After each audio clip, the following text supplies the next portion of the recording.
Mas Oji Channel dengan berbagi motivasi dan inspirasi. MOC, MOC.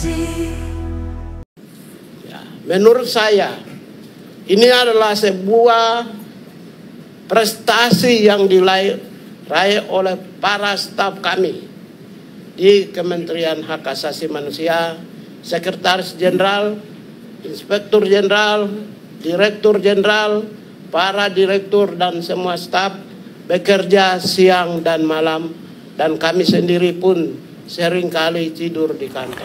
Teman-teman, Menteri HAM, Hak Asasi Manusia, Natalius Pigai, mendapatkan kritik yang tajam ketika menghadiri rapat evaluasi bersama anggota DPR di Komisi 13. Yang menarik adalah Pak Pigai ini dikritik karena selama 100 hari semasa dia dilantik menjadi menteri, itu nggak punya gebrakan apa-apa, nggak nampak kerjanya katanya.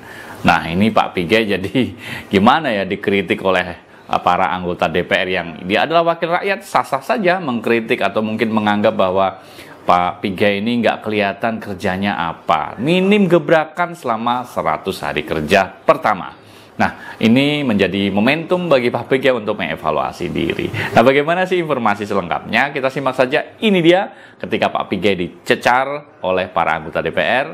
Salah satu anggota DPR mengatakan Pak Pigai ini nggak kelihatan kerjanya. Yuk kita lihat di dalam tayangan berikut ini.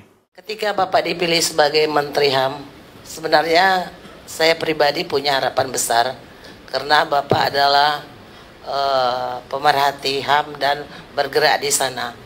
Tetapi setelah 105 hari bekerja, kami nggak nampak sedikit pun apa yang sebenarnya Bapak kerjakan selama jadi Menteri HAM ini. Anggaran memang Bapak minta 20 triliun sehingga itu jadi pembicaraan. Saya rasa itu sangat logis. Sangat logis kalau negara punya dana. Dan Bapak bekerja, malah saya rasa 20 triliun itu sangat kurang untuk melaksanakan rehabilitasi ataupun pemulihan terhadap HAM itu sendiri atau untuk menindaklanjuti pelanggaran HAM ke depan. Ya, menurut saya ini adalah sebuah prestasi yang diraih oleh para staf kami di Kementerian Hak Asasi Manusia, Sekretaris Jenderal, Inspektur Jenderal, Direktur Jenderal, para direktur dan semua staf bekerja siang dan malam, dan kami sendiri pun seringkali tidur di kantor. Tetapi saya tidak lihat apa yang Bapak kerjakan 100 hari ini. Ini amnesti yang mau dilakukan, itu program pemerintah. Terus perlindungan yang rencananya perlindungan migran itu Pak sedang dibuat hari ini undang-undang perlindungan pekerja migran Indonesia. Harusnya HAM juga mengasih masukan di sana supaya undang-undang yang dibuat itu juga benar. Sudah banyak hari ini pelanggaran HAM di Indonesia yang viral, sangat viral.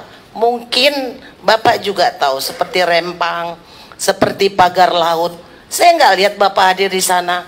Apakah menurut Pak Menteri Rempang itu tidak melanggar HAM? Apakah pagar laut itu tidak melanggar HAM?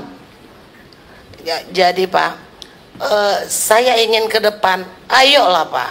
Ketika Bapak jadi Menteri, anggap sajalah itu cuma pakaian.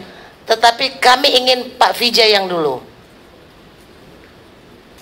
Mungkin ada kendala-kendala, mungkin ada gesekan, mungkin Bapak bisa cari solusi yang lebih baik. Saya juga di sini melaporkan Pak, di daerah saya di Riau, Kabupaten Indragiri Hulu, 800 hektar kebun rakyat didoser tanpa hukum. Melapor ke Polda tidak dilayani, melapor ke pemerintah daerah tidak dilayani, melapor ke Dandim tidak dilayani. Ini terjadi Pak. Anak-anak tidak sekolah, penghasilan tidak ada, itu terjadi hari ini di Riau di Kabupaten Indragiri Hulu antara petani dengan perusahaan kehutanan BBSI. Ya itu tadi teman-teman semuanya, udah dilihat ya, Pak Pigai nampak diem, terpaku, bahkan gimana? Karena nggak kelihatan kerjanya katanya. Dalam beberapa kasus terakhir tentang pagar laut, rempang dan sebagainya, Pak Pigai dikritik tidak hadir di sana. Padahal itu kan tentang pelanggaran hak asasi manusia yang semestinya Menteri HAM juga harus hadir di sana memberikan pembelaan dan advokasi. Tapi nyatanya Pak Pigai yang dulu sangat aktif, sangat kritis dengan pemerintah, sekarang ketika diberikan jabatan sebagai amanah menteri, kok nggak ada gebrakan sih? Nah, pasti ini menjadi sebuah kritikan dan juga ya harapan pastinya ada perubahan lah di tangan Pak Pigai ke depan agar Kementerian Hak Asasi Manusia betul-betul menjadi tempat untuk warga rakyat Indonesia mendapatkan hak dan perlindungan tentang HAM. Nah, Pak Pigai, yuk adakan perubahan. Jangan minta yang 20 triliun diminta di awal-awal heboh sempat viral. Tapi mintanya aja yang kenceng ya, setelah gebrakannya nggak ada. Kita doakan biar Pak Pigai tambah semangat dan semakin kelihatan gebrakannya. Kita tunggu gebrakannya Pak Pigai. Demikian teman-teman semuanya informasi yang bisa kita sampaikan singkat untuk kali ini. Saya undur diri, saya mohon pamit, sampai ketemu di lain kesempatan. Assalamualaikum warahmatullahi wabarakatuh.